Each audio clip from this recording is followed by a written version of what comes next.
Salut tout le monde, j'espère que vous allez très bien. Bienvenue pour une nouvelle vidéo dans laquelle on va parler de photovoltaïque. Une vidéo à destination des personnes qui suivent ma chaîne, des personnes qui connaissent le photovoltaïque et aussi des novices, puisque aujourd'hui on va créer de toutes pièces une installation photovoltaïque en plug and play avec le maximum possible autorisé par Enedis sans avoir à faire appel à un consuel.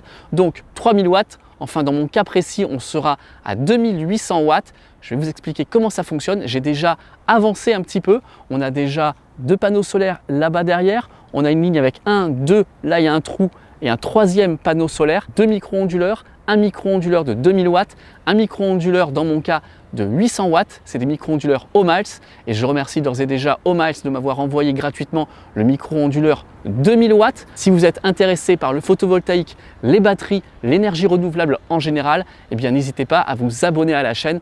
Je ne peux pas vous dire encore quoi, mais en 2025, il y a énormément de produits qui vont sortir. On va en parler très bientôt dans les semaines qui viennent. Donc c'est parti, j'ai déjà fait un petit peu mes devoirs. J'ai 2 panneaux solaires qui sont là, on les avait en bas sur ma terrasse.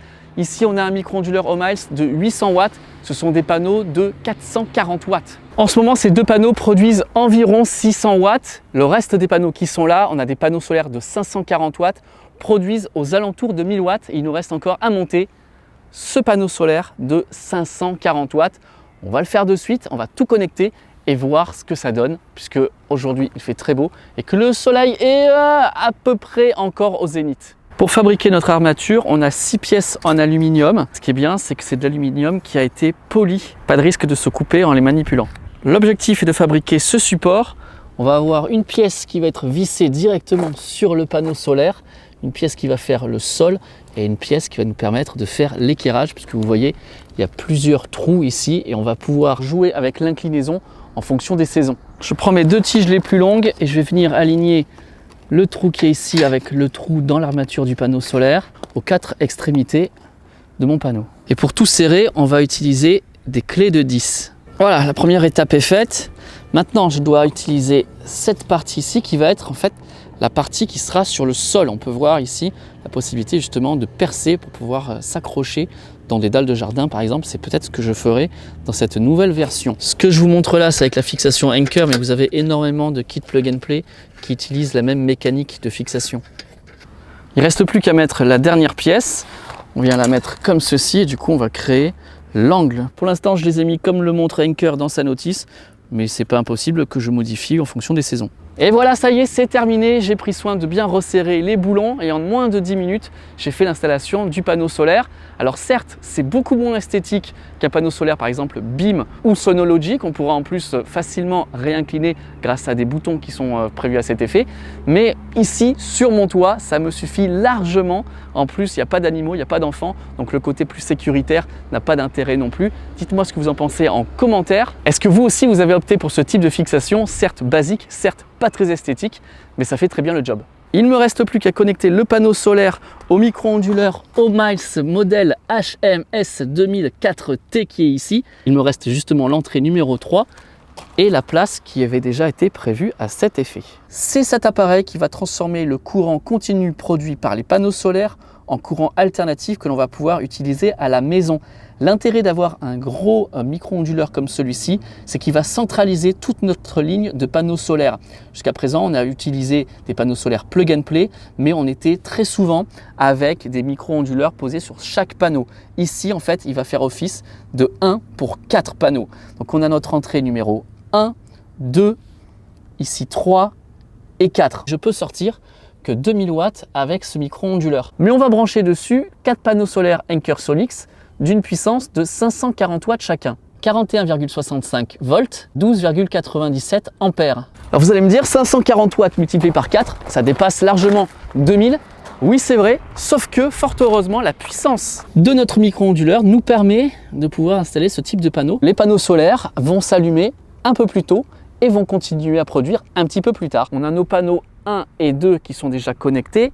On a notre 3 et 4, il faut connecter donc le panneau numéro 3. Une fois que tout est connecté ici, on a la fiche de sortie qui est là. On va à l'extrémité de ça se brancher sur une prise traditionnelle et comme le micro-onduleur va sentir qu'il est connecté au réseau, il va se mettre à clignoter en jaune et il va pouvoir renvoyer de l'électricité vers notre réseau. Et donc, c'est cette électricité qui va être autoconsommée dans un premier temps. S'il en reste en plus, on va le renvoyer gratuitement vers le réseau. Mais fort heureusement, j'ai des batteries pour intercepter ce flux, notamment les Zendure avec le Zendure Hyper. Je vous mets la carte ici si vous êtes intéressé pour regarder cette vidéo. Je vous conseille vraiment à chaque fois que vous travaillez sur les panneaux solaires de les protéger en les mettant sur leur carton. Bon là je l'avais mis mais il n'a plus entre temps. Alors ça c'est un très gros panneau solaire, hein, 540 watts. Donc normalement à manipuler il vaudrait mieux être à deux. Bon là je suis tout seul, j'ai pas une grande distance à faire donc ça va le faire. Et puis heureusement qu'il n'y a pas de vent parce que la prise au vent là comme ça est importante. La différence de taille par rapport à un 400 watts c'est assez impressionnant. Bon, déjà il est dans le bon sens. Ce qui est bien, c'est que ça passe pile poil sur la largeur de l'immeuble. C'est bon. Bon, il faut que je réajuste celui-ci. Là, on est pas mal là. On est bien orienté sud. Ça devrait produire énormément. Bon, ben voilà, allez, il n'y a plus qu'à connecter celui-là maintenant. Et ce qui est cool, c'est que c'est des panneaux solaires qui nous offrent énormément de longueur de MC4. Ça devrait peut-être le faire sans rallonge. Ah, ça rend bien. Ouais. 1, 2, 3 panneaux sont connectés ensemble sur une Delta Pro, 2400 watts ici, non comptés dans les 3000 watts. Pourquoi? Parce que ces panneaux solaires ne sont pas connectés directement à mon réseau, mais directement branchés à des batteries nomades qui, elles, sont branchées à ma maison via le Smart Home Panel. Mais si les batteries se déchargent, on est physiquement déconnecté du réseau Enedis, donc jamais cette production photovoltaïque pourra repartir dans le réseau. C'est pourquoi c'est pas compté dans les 3000 watts que Enedis nous autorise à avoir sans avoir à faire appel à un consuel. Bon, le soleil va commencer à s'échapper, donc il est grand temps de brancher. On a nos deux prises MC4, mâle, femelle, et on va venir se connecter au micro-onduleur qui est là. Non mais t'y crois, celle-là, il me manque 15 cm. C'est pas grave, puisque j'ai des petites rallonges MC4. Hop, ça fait clic. Maintenant, j'ai assez de câbles. C'est bien pratique d'avoir plusieurs longueurs de rallonge MC4, comme ça je vous mettrai en lien peut-être en description des rallonges que j'ai achetées sur Amazon. Ça vous permet d'avoir plusieurs tailles différentes. Allez, vas-y, voilà.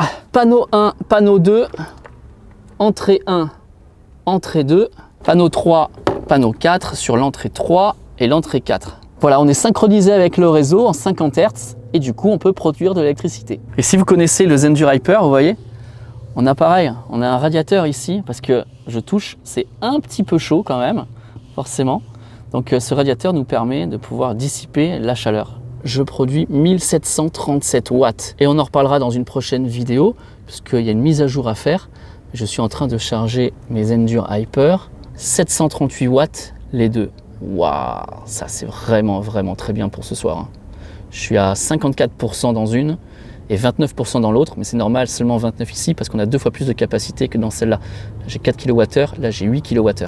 Donc voilà, plus de 1700 watts à 14 h à Cannes, début janvier, avec une installation photovoltaïque de 2800 watts. Pour regarder la puissance de production, je regarde avec mon application EcoFlow, mais dans l'absolu, je pourrais aussi utiliser le micro-onduleur pour avoir l'information de chaque panneau, puisqu'on pourrait avoir la connexion DTU avec le HomeHiles. Donc si j'avais Internet ici sur le toit, peut-être que je pourrais ramener Starlink, je pourrais me connecter au micro-onduleur et savoir en temps réel combien produisent chacun des panneaux. Et c'est très facile à brancher, vous voyez, on n'a pas à se demander est-ce qu'on les branche en série, en parallèle, les panneaux solaires. On a 4 entrées, c'est très simple, panneau solaire 1, panneau solaire 2, 3 et 4. C'est des fiches MC4, c'est le standard international, il y a des détrompeurs, mâle, femelle, on ne peut pas se tromper. Et en sortie de ce micro-onduleur, une fois qu'on a branché nos panneaux solaires, on a notre prise de courant, on la branche sur le secteur et ça y est, au bout de quelques secondes, on se met à produire de l'électricité. Moi, je vous conseille ça. Prenez un micro-onduleur de 1000 watts, peut-être un autre micro-onduleur de 1000 watts et vous avez donc 2 micro-onduleurs. Vous branchez vos panneaux solaires avec plusieurs entrées. C'est très simple et je pense que c'est beaucoup mieux que d'avoir plusieurs panneaux solaires avec plusieurs micro-onduleurs. Dites-moi ce que vous en pensez en partie commentaire. En tout cas, ce micro-onduleur HomeHiles 2000, je vais l'utiliser tout le temps. Maintenant, il est là. Et on va s'en servir pendant des années, je l'espère. On en reparlera dans plusieurs vidéos, notamment pour la connexion avec ma borne de recharge pour charger la voiture électrique. Je vous ai dit dans une précédente vidéo, si je fais ça aussi, c'est parce qu'avec mes différents micro-onduleurs, je ne sais pas si c'est ça, je ne sais pas encore si ça vient vraiment de ça, mais j'avais le réseau qui sautait quand je branchais la borne. Donc probablement ça pouvait venir aussi d'un problème de tension via tous ces micro-onduleurs. J'espère que ça va résoudre le problème ici. En tout cas, pour moi, ça me simplifie très clairement l'installation. Il ne me restera plus qu'à lester la ligne de panneaux solaires. Je pense que je vais utiliser une autre technique que celle utilisée pour les EcoFlow. Dites-moi comment vous avez fait chez vous, mais moi je pense qu'en premier lieu, je mettrai un polystyrène pour protéger la calandrite et par-dessus, j'ai envie de mettre des dalles de jardin, de me percer dedans et venir me visser directement dans les dalles de jardin pour créer du lest. Dites-moi ce que vous en pensez. Ça permettra de tester deux techniques différentes et j'aurai pas les petites tours en parpaing que j'ai fait là. Tour en parpaing qui est accroché avec un câble en acier de 2 mm qui est lui-même connecté à l'armature des panneaux solaires pour empêcher que celui-ci ne se bascule en cas de fort vent venant de l'arrière. Là, avant qu'il bascule, faut y aller. En attendant, je laisse les parpaings comme ça protège déjà assez. Mais je vais faire ça assez rapidement. N'hésitez pas également à me laisser des commentaires. Est-ce que j'ai pas trop survolé l'installation? Est-ce que vous avez compris ce que vous voulez que je revienne sur certains points pour l'installation? En tout cas, merci à vous d'avoir regardé cette vidéo. Si ça vous a plu, n'hésitez pas à la liker, à la partager, à vous abonner à la chaîne si ce n'est pas déjà fait. Et nous, on se retrouve donc très bientôt pour de prochains épisodes. Salut tout le monde!